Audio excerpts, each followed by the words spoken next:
Coming up here in the Geek Therapy Radio podcast in the second segment, so around the 18-minute-ish mark, I don't know what ads are going to play on the podcast, but around the 18-minute-ish mark, we are going to talk about RTX 4000 series, specs, rumors, and prices as of recording. So RTX 4090 specifically, a little bit of 4080 talk, that's coming around the 18-minute mark. But first, let's start the first half of the show talking about cars that were seriously uncool in their day, around the 90s and early 2000s, that are for some reason really cool now. It's time for some Geek Therapy here on Geek Therapy Radio. Welcome to Geek Therapy Radio. You've got your mental curator, Johnny Hamburger. I am sitting here in my living room.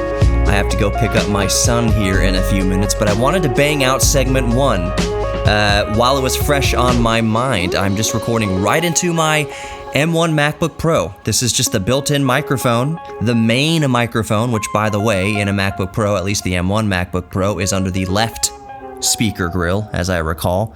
Should still sound pretty good, but I was watching something on YouTube which inspired this first segment. The video I'm watching on YouTube is from Drive Tribe. I probably have a few listeners right now that are subscribed to Drive Tribe, and it's Richard Hammond has bought back the car he regrets selling! Exclamation point. So the video just came out maybe a few hours ago as I'm watching. I'm not going to spoil the video for you in case you want to go watch it. I'll include a link in the podcast description, which is a good plug to download the podcast, subscribe to the podcast if you're just listening to this on the radio. I'll include it there. But he mentioned something, and I immediately paused the video so that I could speak to this, at least in this first segment, if not more. Y'all know how Geek Therapy Radio goes. Sometimes I talk for something for a second, sometimes I talk about it all episode, sometimes I don't get to the things I want to talk about, but y'all get it.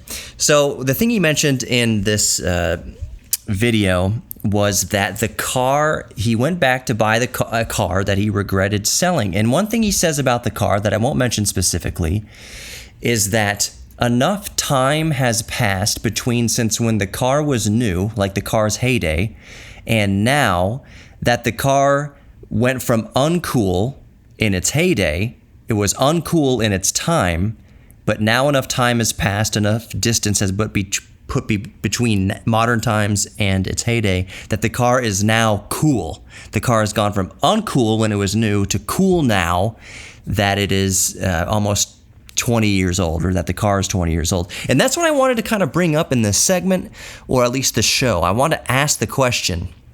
I'm going to talk about it. I'm going to give some examples that come off, the top of my head right now.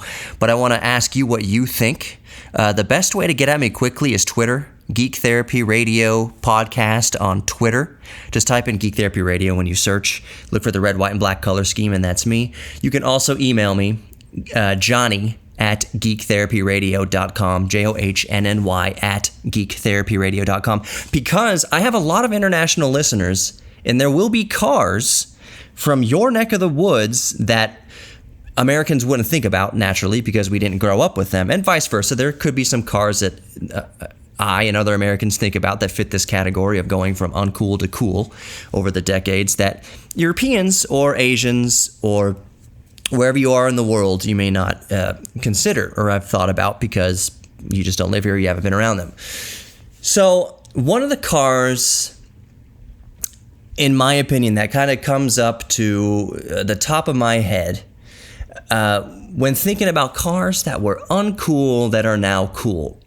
So here's a really prime example. And it depends who you are. You might have thought this car was cool when it first came out, or you thought it was like ridiculous and gaudy or whatever. For some reason, at the top of my mind, the Plymouth, which is no longer a car company, the Plymouth Prowler.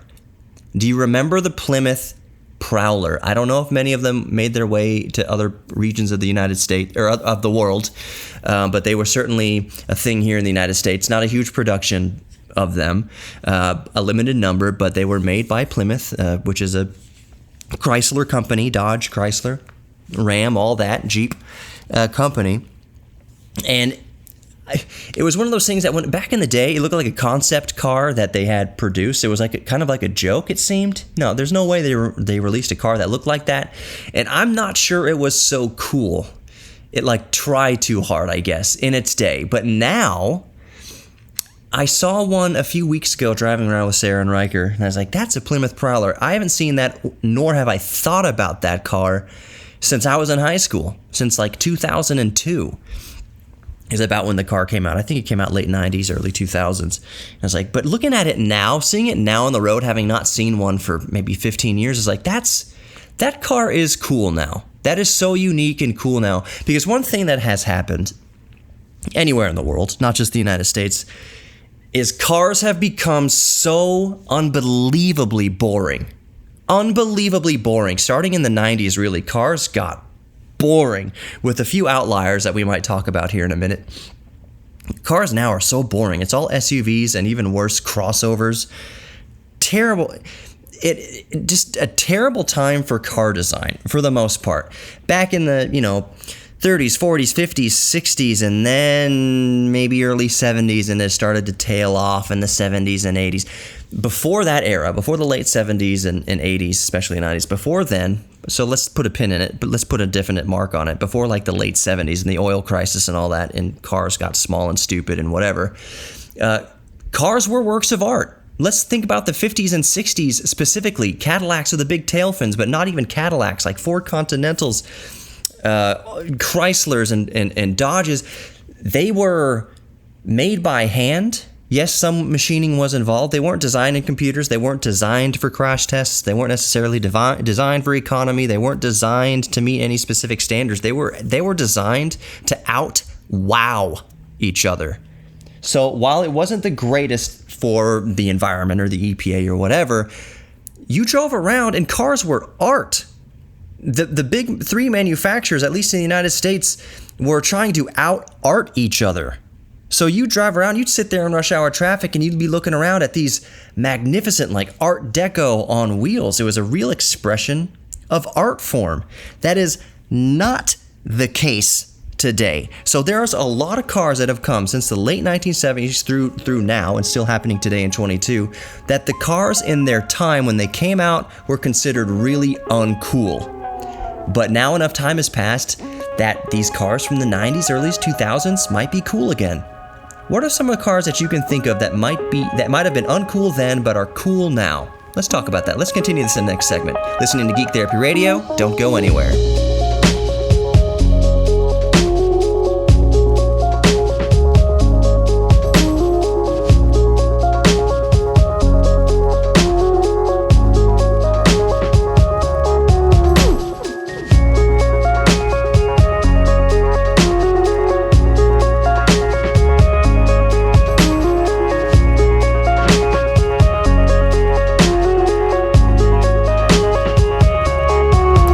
Back to Geek Therapy Radio. You've got your mental curator, Johnny Hemberger, recording this guerrilla style straight into the built-in microphone of my MacBook Pro M1. Still should sound pretty darn good. Matter of fact, I would wager that other than maybe perhaps some room noise behind me, if you're listening to the High Fidelity podcast, you wouldn't be able to tell that I was using any sort of substandard built-in laptop mic. But I've talked about this M1 laptop, MacBook Pro, way back when I first got it a couple years ago. And one of the selling features for me wasn't only just the M1 marking the turn of a corner in computer history, but that the audio of MacBooks, hate on Macs as much as you want. This is my only Mac that I have. I've got like 12 PCs. This is the only Mac that I have. The built-in audio of Macs is outstanding, up to and including the microphone arrangement in Macs are awesome. So anyways, enough about the Mac. Geek Therapy Radio, all the social media, type in Geek Therapy Radio podcast. If you haven't already subscribed to the podcast, grab it in your favorite podcast app, iHeartRadio app, Google Podcast, Apple Podcasts, Spreaker, Pocket Cast, whatever you use, Geek Therapy Radio Podcast. Look for red, white, and black color scheme. That's me. Johnny at geektherapyradio.com is how you email me directly, JOHNNY at geektherapyradio.com, and Geek Therapy Radio Podcast on all the social media, Facebook, Twitter, Instagram, YouTube, TikTok now, all that good stuff. Let's get back to what I was originally talking about in the first segment, and after this segment, just know in your heads that I hit stop or I hit spacebar at the end of this segment, and I'm going to pick up my son from daycare. So let's just get this segment underway, continue what we were talking about. Cars that when they came out were considered uncool, but now in 2022 era, early 2020s, are now cool. Cars that you never would have thought would become cool, but now are cool. So in the first segment, maybe it wasn't the best example, but the Plymouth Prowler, around the turn of the century, or late 90s, early 2000s, the Plymouth Prowler was something that would like it was too much. Like it was just like, just to be seen driving it around in its day was just kind of like, kind of cringe, because it cost so much money. There was so much actual cooler cars at the time that cost the same amount of money, but it's like the person driving it was just intentionally trying to be cool, which itself makes it uncool, if that makes sense. So I give the example of the Plymouth Prowler. There's another one that didn't get a whole lot of love back in the day, and I owned this actually. I owned it up until recently, and is my single biggest regret selling. Third gen Toyota MR2. The Toyota MR2 Spider. I had a 2001 model of it. They were all convertible. You could get aftermarket hardtop for it, but they were all convertibles. MR2, legendary. The first generation MR2. The second generation MR2 with the turbo, which was what do you call it? It had the snapback oversteer issues, but they were awesome. MR2s, first gen and second gen, were amazing. The 80s MR2s, the mid-90s MR2s, but then the third gen MR2, people said kind of got soft and maybe goofy looking, but you have to remember, the MR2 Spider, third gen MR2, was the same chassis as the Lotus Elise. It was the same thing, same engine. It was, same engine tuned differently. Actually, they're two different engine names for it. The same engine tuned differently. It's like the 1ZZ and the 2ZZ. It was the difference between 138 horsepower and like 190 horsepower, something like that. The MR2 Spider had I want to say it was the 1ZZ engine, which was 140 horsepower-ish, which was perfect in the car. So many people slept on the third gen MR2 that for a long time, and I was lucky enough to be one of these individuals, was able to obtain one. It was a bucket list car. I obtained it for like $3,000 in 2017 is when I had it. I had it for a couple years. Didn't regret a penny of it. I sold it for an amount so low that makes me want to vomit thinking about it, but I did get to own it for a couple years. That car was spec-freaking-tacular. And now I think people are, obviously, you see it for sale now. Prices of Japanese sports cars in general have skyrocketed, but no way you're getting a third gen MR2 now for less than around 10 grand. If you find one for less than 10 grand, you're really lucky. But I'd say the car that I bought for $3,000, even though it wasn't in perfect nick, as you might say, across the pond, it was perfectly drivable, burned a lot of oil. 1ZZ engines, typically burned a lot of oil anyways, as kind of a known issue of it. The known issue of the early MR2, third gen MR2s also was the membrane in the catalytic converter would fall apart and be sucked back up into the engine and scour the pistons and all that. Anyways, the one I had in my condition that I bought for $3,000, if I had held on to that, I could have sold it today $9,000 easy. Even in the condition that it was, I could have sold it for $9,000, no problem, $6,000 profit, and had the joy of driving it. So, getting back around to it, third gen MR2, when it came out in, I want to say 99, 2000, definitely 2000, people, third gen MR2, that's stupid, it got soft, it's an uncool car. First gen and second gen MR2s were cool, third gen MR2, blah. Now they're cool again. Now they're really cool again, and people are realizing it and starting to scoop them up and collect them, and I really wish I hadn't sold mine. Another one from that era that's popping into my head, the Ford Thunderbird. Like the 2002 Ford Thunderbird, which, as it happens right now, are still reasonably priced. Every time I see one, I have half a mind to get on AutoTrader or something and just see, like, oh man. But then I'm just like, what am I going to do with it? There's no way I could sell that, the idea of that to my wife. It's not a car that's necessarily a bucket list car. It's just always a car that I kind of thought was cool in the back of my head. But now, if we've gotten 20 years away from its launch, now I'm just like, Ford Thunderbirds, like early 2000s Ford Thunderbirds are really cool. For some reason, they went from just kind of blah and uncool to a car that you'd see your grandpa driving to the golf course. Now they are amazing looking to me and to a lot of other people. They've been creeping up on the cool meter the further away we've gotten from their initial debut. I think this has happened for a lot of cars, not just kind of late 90s, early 2000s cars. There are cars from your childhood. For instance, I'll name one right now. I grew up my very early years through the mid 80s, late 80s, and early 90s. We had an Oldsmobile station wagon. Why am I blanking on the actual name of it? I looked it up recently, but I'm blanking on the name of the actual station wagon. Oldsmobile station wagon. It was diesel. Back in the day, it was dumb. It was a soccer mom car. It was a family hauler. It was the Family Vacation, the Chevy Chase movie and all that. It was just a stupid, boring slab 80s family hauler. No one cared. No one even thought twice about it once they were gone. But now, if you see them again, you're like, that car has went from one of the most uncool cars ever, like 80s and 70s station wagons, went from the most uncool cars ever to now a lot of people looking at them now among the ocean of boringness that we have today in SUVs and crossovers, looking at the old station wagon from the late 70s, 80s, thinking that actually looks really cool on the road. It's actually really, really cool to see that thing still cruising around. It looks so different than everything else. It has oceans of cargo space compared to even a modern SUV. It doesn't get crazy gas mileage, but it's still just cool to see. The back door of the station wagon swang out. It had the back seat that the kids would sit in the back seat staring at the traffic behind them face to face, flipping the bird and boogers and pressing their butts against the glass or whatever. Also, the cool thing about the tailgate in those station wagons, they not only swung out, you could also swing them down. Also, the back, that big, huge glass window rolled down also.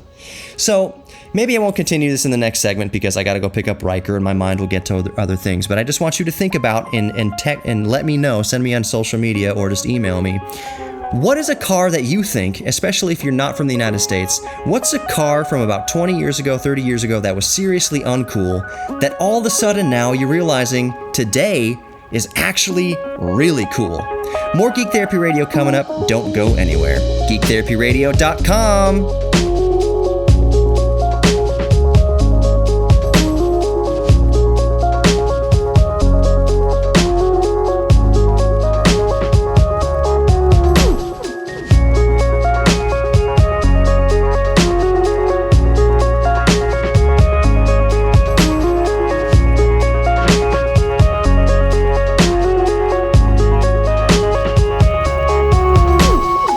Welcome to Geek Therapy Radio. You've got your mental curator, Johnny Hemberger. If you are listening to the podcast especially, you'll notice that, or you may notice, that the microphone sounds better. I have switched to my industry standard Electro Voice RE20. The first two segments, I was using the built-in microphone of my 2020 MacBook Pro M1, which didn't sound that bad, did it?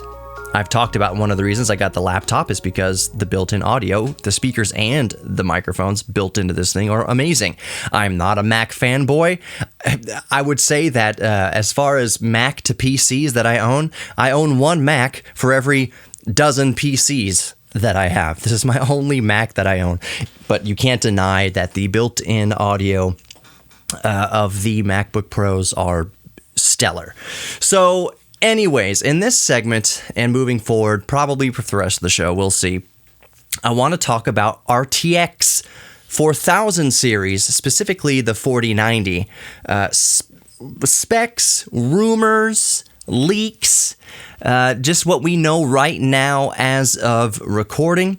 One of the interesting things I've seen here in my research, I've got my research in front of me on my giant OLED TV here that I use as a computer monitor. Anyways, one of the interesting things that I've heard leaked and speculate is that it could be called the RTX 5090, that theoretically Nvidia might be skipping the 4000 nomenclature entirely. I don't think that's the case. I'd actually be very surprised if they actually jump from 3000 series to 5000 series, but Who knows? It's Nvidia.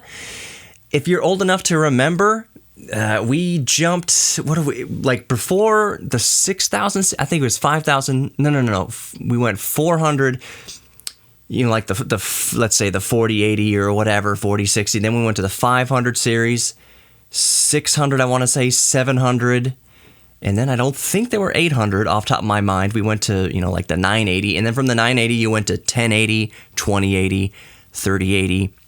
So I'm thinking that they're going to continue on with that trend. I may be wrong by some of the earlier stuff. I seem to remember, the 400 series, the top spec of the 400 series, the GTX 400, whatever, being just an afterburner, just being a space heater, consuming a whole lot of power. But yeah, so the new nomenclature starting at 1080, 2080, 3080, and so forth. I would be very surprised if Nvidia skips 5000 series or skips 4000 series to go to 5000. So like RTX 5060, which sounds weird. RTX 5070, RTX 5080, 5090, 5090 Ti. I think they're going to stick with the 4000 series. That is just what I'm guessing. But then again, according to these leaks, the performance of, let's just be specific here, the 4090, as we think it's going to be, is twice what the 3090 is. Twice the performance of the current 3090, which is mind-boggling. And take, by the way, everything I'm saying here with a massive grain of salt.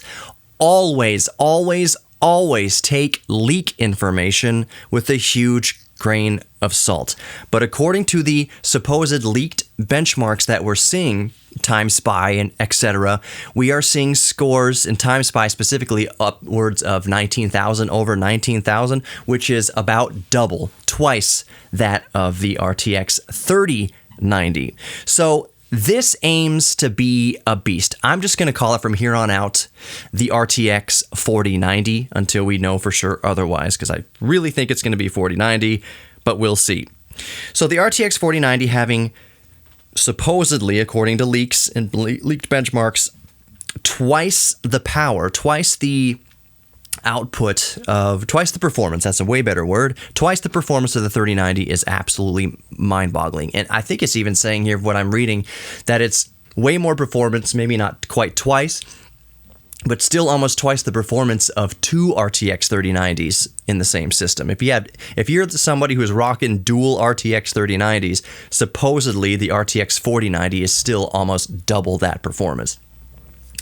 So a quick note about running dual GPUs in a system. Let's say you have a 3090 or two 3090s in one system. By the way, you would need a beefy power supply for that. I would say at minimum a 1200 watt 80 plus certified power supply if you're running two 3090s, because you're running those two 3090s, which is almost going to be around 700-800, maybe 900 watts if you're overclocked, maybe pushing 1,000 if you're super overclocked on two 3090s. You're going to need a beefy power supply. But if you have two 3090s, just because you have dual GPUs doesn't mean everything takes advantage of it. And matter of fact, in most games, just having one fast GPU will perform better than having two fast GPUs, because the games are only programmed to take advantage of one graphics card now. It's not the same as the old days, quote unquote, where, yeah, you would get some benefit from having dual GPUs. Cards are so fast now that games are coded and programmed to run off these super fast cards, these 3060s, 3070s, 3080s, 3090s, 3090 Ti.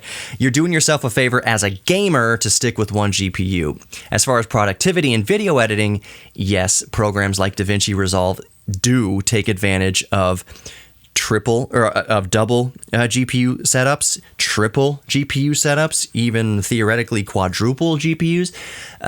With DaVinci Resolve, there's not as much of a diminishing return as you'd think. You do get quite a bump the more GPUs you have in the system. But that's a discussion for another day. I want to get back on track here with the rumors and specs and leaks and price and all sorts of things of the upcoming RTX 4000 series, specifically the upcoming 4090. So I just said twice the performance according to leaks. Take that with a grain of salt, but twice the performance of the 3090 according to leaks. Now, power consumption. It was speculated early on that the RTX 4090 specifically would be an absolute, according to articles, nuclear reactor. Some people were reporting and speculating that the card could draw up to upwards of 800 watts, which is absolute nonsense. I mean, in my personal opinion, I was never on the train that thought the RTX 4090 would consume over 700 watts. I never believed that to be the case. I believed that it would be more reasonable to, on the top end, on the very top end, conceivably that the 4090 would consume, maybe it would kiss 600 watts, maybe. That it would be around, if everyone was so worried about how power hungry it would be, that the 4090 would be around probably 550 watts.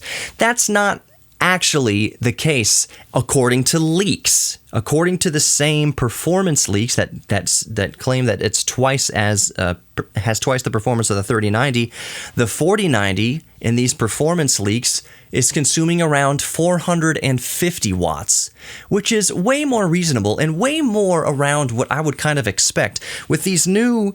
One of the ways you get more performance is that you make these cards more efficient. So no, 450 watts is not nothing. That is a lot of power draw for a graphics card. But that's reasonable as to what I would expect, because with efficiency comes performance. So if you have twice the performance and just the progress of chip making and manufacturing and in the design process, in how electrical engineers are engineering all the components, it makes sense that you would have twice the performance with still reasonable power consumption. With efficiency comes performance. So it would be theoretically possible that, sure, you could have a graphics card, in theory, pull 800 watts, but I never thought that was going to be the case with the 4090. So again, to recap this part of what I'm talking about, the 4090, according to leaks, has twice the performance of the 3090, but still has power draw on par with a 3090. Sorry, twice the performance of a 3090. It's hard to get all these numbers in a row. The 4090 is twice as powerful as the 3090 and relatively just as power efficient as the 3090, give or take, around the ballpark. So what about price? So for the 3090, you can get 3090s, even 3090 Ti's, under $1,200 now, which is crazy. Brand new. As of recording, you could get a 3090 Ti for around $1,200, which is mind-boggling. You can get a 3090 without the Ti for under $1,000 or around $1,000. There is a glut. I'm still talking brand new. There is a glut of power of GPUs on the market now. We've come out of the crypto mining phase. That's collapsed more or less. There's less mining going on, but still, Nvidia has made so many. They weren't anticipating that kind of crash of crypto, so now the market is flooded. The brand new market is flooded with graphics cards, and 3090 for $1,000. That is really, really appealing, even if you're like me and you already have a 3090. 3090 for under $1,000. Man, that's really juicy looking. Let's talk about the price. It's kind of a cliffhanger if you're listening to the radio. You're about to get instant gratification if you're listening to the podcast. Let's talk about the leaked, suspected price of the 4090 and even the 4080. More Geek Therapy Radio coming up. Don't go anywhere.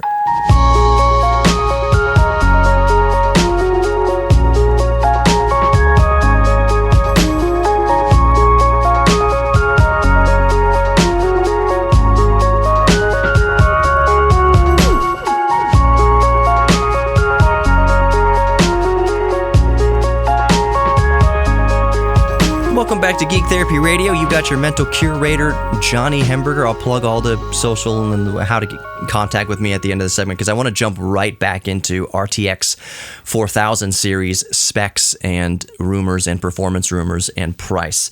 So specifically, to keep things clear for this broadcast and podcast, I've been talking about the RTX 4090. Quick recap is that the leaked performance is twice that of the RTX 3090, and the power consumption is around 450 watts for the 4090, which is almost half of what people were speculating at the beginning. They thought 4090 was going to consume around 800 watts, which was, frankly, I disagreed with from the get-go.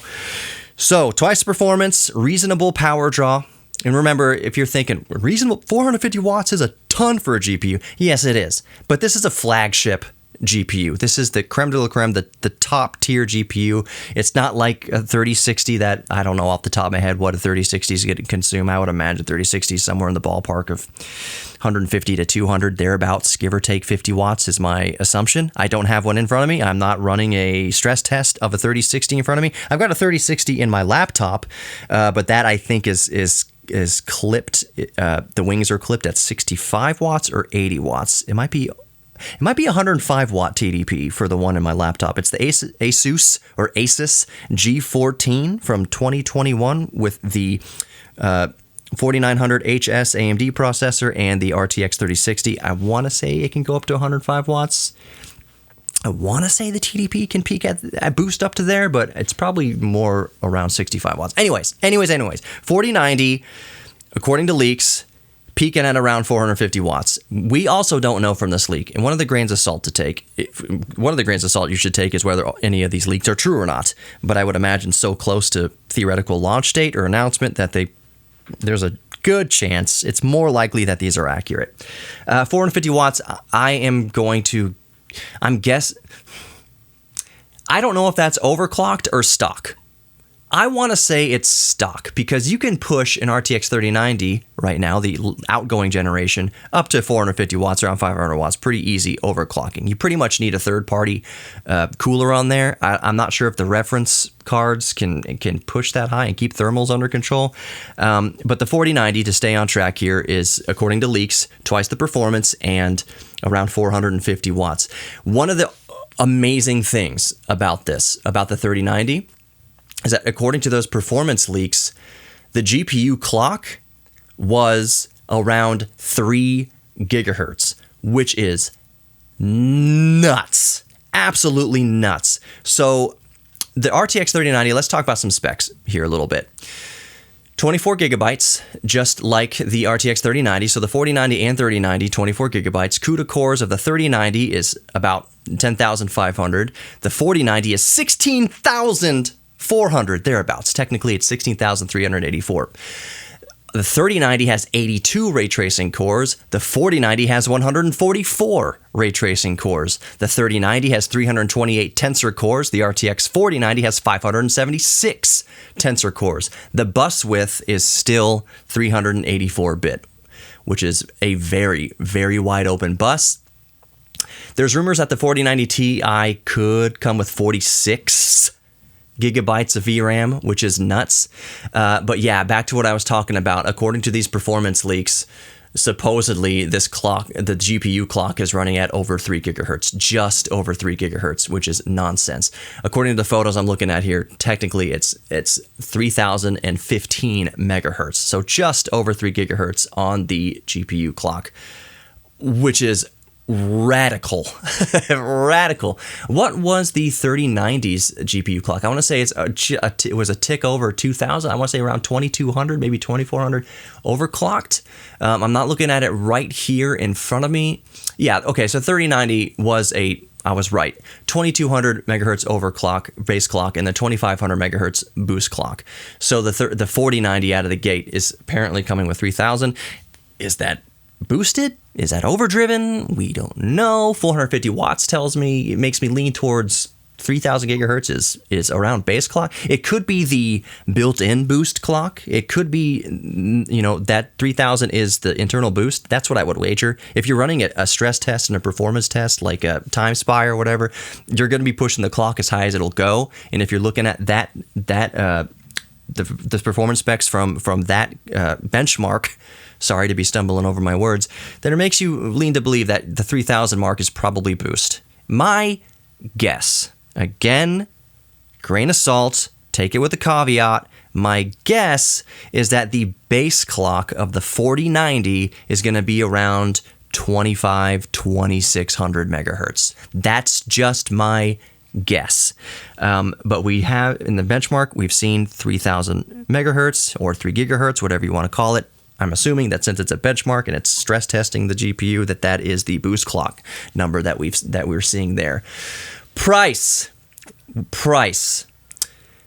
For our best estimates, there have been leaks as of recording right now that a Vietnamese website is taking pre-orders, and the conversion from the Vietnamese pre-orders is that the price in US dollars, drum roll, for the 4090 variant, it's probably going to be around $2,000. I don't think it's going to be under $2,000. I don't think it's going to be $1,900. I think it's going to be, for the 4090, is going to be $2,000 or thereabouts, $2,100 at the top. So $2,099 US dollars is what I'm predicting for the RTX 4090, which is what other analysts are suspecting too. Other analysts also suspect, and I would agree with this, that if they do release a 4090 Ti variant also out of the gate, that you could expect that to be about $500 more expensive than the 4090. So you're looking around $2,500 speculative for the 4090 Ti, and the non-Ti 4090 around $2,000. That is what I'm speculating. That's what others are speculating. And that would be pretty much on par for what the 3090 was. The 3090 was around $2,000 MSRP. I got it very luckily early in May, in a spring of 2021. Miraculously, I got it for MSRP. I got the For the Win FTW3 variant of it for a shade over $1,800 before taxes. I got it for work. It's been amazing. I want to talk about a little bit, speculate on the 4080. They're thinking that the 4080 could be around $1,500. And why that's important, I don't have any of the specs for the 4080 right here in front of me. I apologize. But why that's important is because we think for gamers, and one would naturally kind of lean towards this assumption for gamers, that most gamers, most well-heeled gamers who have some money to throw around, are going to go for the 4080. Traditionally, the 80 series, at least the 3080 series, was a little bit faster in games than the 3090. The 3090 was all about kind of this blend of gaming and workstation. Yes, the 3090 was, in a lot of cases, technically a little bit faster than the 3080. Depending on what game you're playing, depending on what application you're using. But the 3080 leaned towards faster, just faster clocks, faster memory speed, where the 3090 leaned more towards that VRAM, just the massive amounts of VRAM, the GDDR6 memory, which is kind of more what the 3090s lean towards. And that's what the 4090, I believe, is going to lean towards also. That it could be that in a lot of games, the 4080, especially the 4080 Ti, whenever it comes out, it could be around that mark with a faster GPU and be a little faster in gaming. The Time Spy benchmarks that we've seen, 20,192 to be specific about it. So, and they say the 3090 was around, the 3090 was around 8,000, 9,000, maybe 10,000-ish. Craziness. What do y'all think about the 4090 and the 4000 series? GeekTherapyRadio.com. You can contact me, Johnny at GeekTherapyRadio, JOHNNY at GeekTherapyRadio.com. All the Twitter stuff, social media stuff, Twitter, Facebook, Instagram, TikTok, all that. Geek Therapy Radio podcast. Just look for the red, white, and black color scheme across all social media. Download it in your favorite podcast app, whatever that is. But most importantly, know that you are worthy of love. You're worthy of giving love, you're worthy of receiving love, and you're worthy of your own self-respect. Thank you for listening to Geek Therapy Radio, and I'll talk to you next time. Tell your friends about it.